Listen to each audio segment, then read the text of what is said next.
To the one who wants to prove himself, but every time he tries to do so, he sinks deeper and deeper. In today's episode, we will be talking about the story of a legend, a different legend, much different than any legend I usually talk about. And it's the story of our channel's coffee maker. In his episode where he criticized me and focused on presenting himself as an honest person, in that same episode, he lied. I'm an honest person. He said that multiple times. And let's be honest, I'm not a liar. I don't lie. Calling me a liar is beyond my ability to bypass. I can't. I do many mistakes in life, like everyone else. But lying? No. Never. Then he promised to provide 6 proofs of Sonato's existence. Today, I will present 6 proofs of Sonato's existence. But at the end, he just provided 4. We are not asking you to be full honest for your entire life, but at least on that episode where you bothered us so much by saying I'm an honest person, stay honest for less than 9 minutes.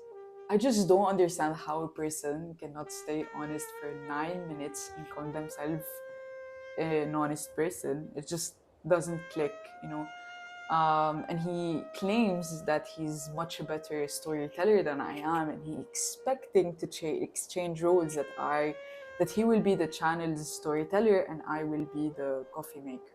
I'm talking about the decision of a role switch, where I take over her storytelling role, while she takes over my coffee making role. Dear coffee maker, even if I lose my storytelling role, I can still play music and I can take place in the music side of our artistic channel. I can play guitar. Okay, I'm a beginner, but at least I have a point to start, and here's my guitar.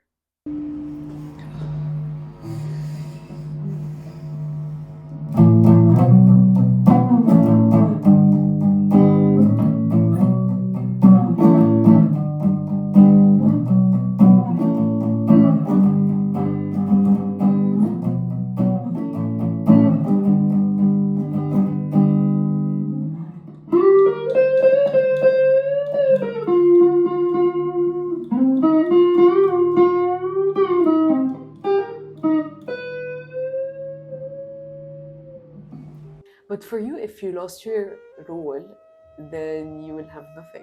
So my advice for you is to keep quiet and go make some coffee and hope that you don't lose that role as well. It's terrifying, I know. But Celine, please don't be too much concerned. After over 2 months of making coffee, I'm very experienced now. Professional level.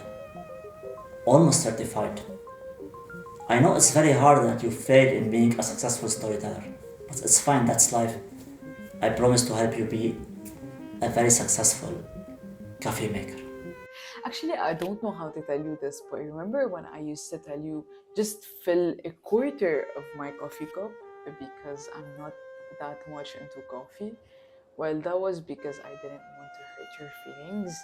But as you usually say, you left me with no choice now. And she left me with no other option. I have no other options. Even my friends know me as someone who's addicted to coffee because of the large amount of coffee I drink. But I ask you to fill a quarter only because your coffee is so bad. The coffee maker's ego reached to a point where he criticized Google and he wasn't really satisfied with criticizing me. So he reached Google, and dear Google didn't do anything wrong. He went and showed you a card that you asked for. And I'm gonna say it again, Sonato is a myth and he just doesn't exist. Now I'm the emergency solution, the plan B, the joker they pull out every time someone can pick an episode. At this point, the pattern is obvious. Every time I replace someone, I succeed. Maybe too successfully. This guy is always trying to prove that he's so good at substituting us. But even in the coffee making process, he's so far from doing it right. So, dear coffee maker, I encourage you to stop chasing unachievable dreams. I really encourage you to dream, but dream about things that are achievable, like reaching a fair level of coffee making so I can actually ask you to fill my half cup instead of quarter. My message for the team: please do not let him host any further episode. I don't want to waste my time or my audiences with nonsense